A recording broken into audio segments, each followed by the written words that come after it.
Hi, we're on Sales 101 and we're still talking about how to handle objections. We've already talked about how to handle the objection of price, and now I'm going to talk about two other objections. What do you do when the customer actually says no? And also, how do you handle gatekeepers? Because gatekeepers are the living, breathing objections that you encounter in your sales process. Now, what you say when the customer says no? No is a real objection that you can encounter. But no could actually be not just an outright closure of a conversation, but an opportunity for you to seek, as we say, further and better particulars.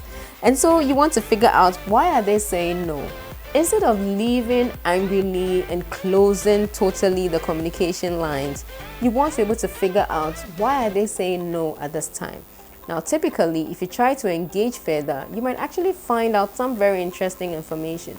Maybe they can't afford you at this time, or you haven't communicated enough reason why they should purchase what you're selling, but it could also mean that they don't have a need. And so one of the things that you can do when the customer says no, if you can't turn it around, don't close the lines of communication. Don't cut them off. Always leave in a very polite, respectful manner. And you never know, they might actually be a customer in future.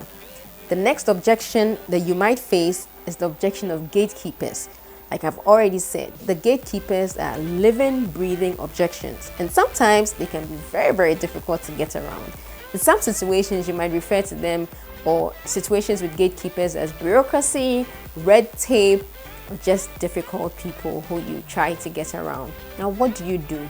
My advice is, try and win over the gatekeepers and make them collaborators. Now, when you walk into an office and you meet a front desk executive, or you meet an admin person or an HR person, or someone who is supposed to be like the intermediary between you and the actual decision maker, never, ever discount their importance.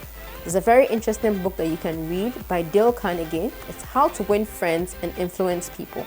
Now, one of the things in that book he says is everyone wants to feel important. And so whether it's the front desk executive, the security person, the HR manager, admin manager, whoever you encounter as your gatekeeper, make them feel important. One of the things I do is I ask for their help. So I'll say, hi, my name is Petra. I'll please like your assistance.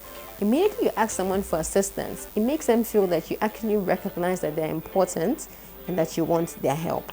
So instead of just going ahead and asking for their MD, make them also feel important. Make them part of the process, and that helps you win over gatekeepers and make them collaborators. And so next time you're faced with difficult gatekeepers, think about, how can I actually make them feel important? Because they are actually very important.